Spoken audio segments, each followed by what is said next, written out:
War. War never changes. In the beginning we fought in turns, lost souls on barren isometric wastelands. As time rolled on, new tactics were employed, some successful, others not. But war rages onward. Battles are fought on new lands, the best laid plans left to rot in the desert of time. As generations come and go, new troops take the oath. New heroes for new causes, but beneath the surface, they're all the same. Because war never changes.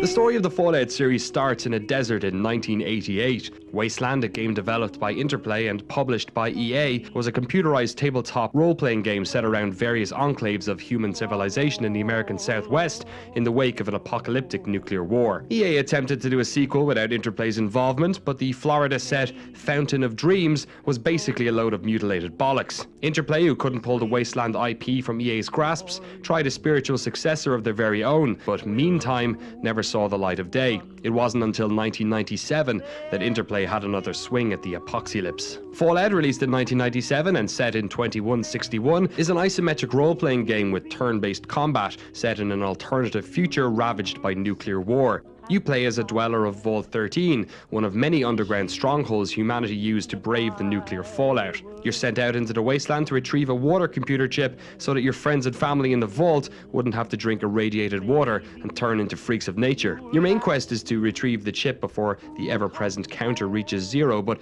Fallout's biggest hook was the variety of adventures to be found off the beaten path. The random encounters you'd have on the map, the way situations could be flipped on their heads by choosing the correct dialogue options. All of these infused with a comically dark sense of humor. Player movement was controlled in real time, but once combat was initiated, your actions, shooting, moving and reloading, were restricted by the number of action points available in each turn. It was an elegant system that allowed players to take time to plan during combat scenarios without reducing these encounters to instant sub-games. Fallout struck a chord with gamers at the time. Rumour has it the designers were under pressure from Interplay to mould it closer to the massively successful Diablo released the previous year, but Fallout's slower-paced, story-focused gameplay, 1950s science fiction motif and unique setting made it a classic of its very own. And you know what classics get? Sequels! Developed by Black Isle Studios, Fallout 2, set 80 years after the first game, featured a larger game world and storyline, though the setup is a very familiar one. This time it tells the story of a descendant of the first game's protagonist, as he or she attempts to save their tribe from starvation by finding a Garden of Eden creation kit, or Gex. No, Gek. Man, do you remember Gex? The gecko thing? He sort of looked like James Bond in that one game. Remember in the UK release he was voiced by the cat from Red Dwarf? No? Anybody? Man, we should do an episode about Gex, right? It had a chick from Baywatch in it. You know, cause she's so pro at acting. Remember? Hey, let's all do a Kickstart. It had larger towns, was a lot less buggy, and employed a new reputation system, but it only came out a year after the first game, so as a sequel it stayed super close to the formula, except now it had way more porn and hookers. These two represent the first chapter in the Fallout series history and are best played as a set. In fact, both are available on Steam and GOG for less than the cost of a copy of Gex 3 Deep Cover Gecko. After Fallout 2, the series kicked into sequel overdrive, though the lack of direction inevitably led to a drop in quality. Black Isle was sent off to make the next game in the Fallout series, Van Buren. Interplay concentrated their efforts on a real-time shooter for consoles, Fallout Brotherhood of Steel, while Microforte worked on the next game in the series, Fallout Tactics. In 2001, Tactics would be the first of these projects to be released, but its direction split the deck for fans. Tactics was much more of a combat-centric game with less characters to chat and interact with. It was also the first in this series to allow for real-time combat, though individual turn-based mode could also be used, which worked basically the same as the original games. Tactics placed you in the steel boots of a Brotherhood splinter group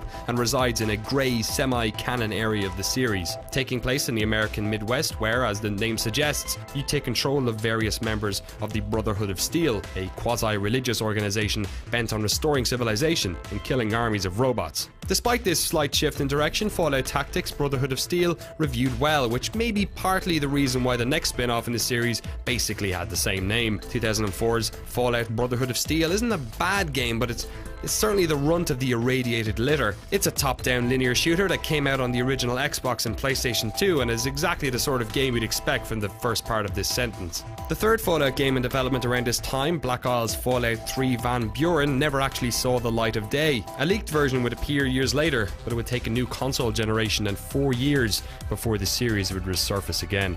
While all this was going on, Interplay were having a tough time of it. Bad management and an ill-fated float on the Nasdaq led to majority stakeholder Titus taking control of the company. And as my grandfather used to tell me, you know you're in trouble when your studio is sold to a French publisher named after a shit Amiga game. In any case, the IP was eventually sold to Bethesda in 2007, and Todd Howard celebrated by brushing his amazing hair. So, from the franchise moving from Interplay, a company responsible for some of the most loved traditional RPGs on PC, to Bethesda, one who made first-person role-playing experiences, fans were worried that the new owners would ruin the game by making fundamental changes. But just like the Vault Dwellers themselves, it was time for the series to re-emerge from the darkness and begin life anew. I don't want to set the world on fire.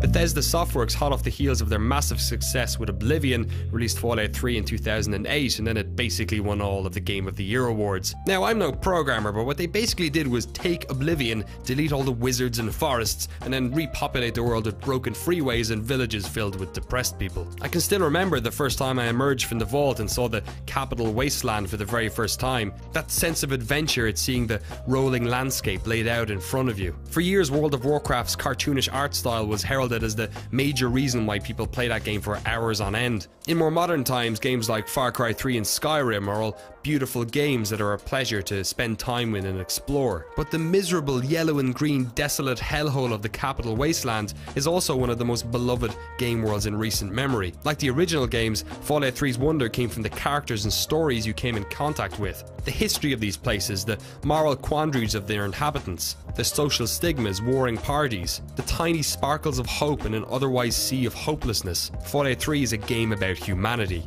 At the same time, the wasteland had its fair share of the absurd and harrowing, finding the sovereign nation state of the Republic of Dave, breaking into other vaults and seeing the results of horrible tests gone bad, and sneaking up on people and putting live grenades in their pockets. Get out of the way! The from-the-hip combat was decent, but in a masterstroke of design, Bethesda retained the turn-based VAT system of the original games, allowing you to freeze time and tactically blow dudes' arms, legs and faces off. Violence in games is often criticised, but in games like Fallout 3 it works. Seeing somebody you just had a pleasant conversation with blown into disgusting red chunks reminds you of the fragility of life and the everyday nature of death on the wastelands. Like the first game, the story has you emerge from one of Vault-Tech's underground bunkers, this time in an attempt to find your father and the truth of his disappearance. And seeing as your dad is Liam Neeson, it plays out like a sort of reverse Taken movie, where you must chase down and locate your dad in an attempt to find out what the fuck is going on. And then he just keeps not telling you and disappearing off somewhere else. So you just have to take all your anger out on all these innocent people! The story was augmented and its rather nonsensical ending changed by a number of DLC expansion packs, but fans chomping at the bit for more Fallout wouldn't have to wait too long. Obsidian Entertainment, many of whom actually worked on the first two games, picked up the Fallout ball in 2010 with Fallout New Vegas, a game set in and around the ruins of the City of Sin. As with Fallout 1 and 2, on a technical level, New Vegas was almost identical to Fallout 3, and it builds on the solid core of the previous game with a more involved plot and several additional features. The reputation system from 2 was reintroduced, as the player was allowed to choose sides between various warring factions. Cooking was brought in, as was weapon modification, dozens of new items, a cleaner third-person perspective, and iron sights for first-person gunplay.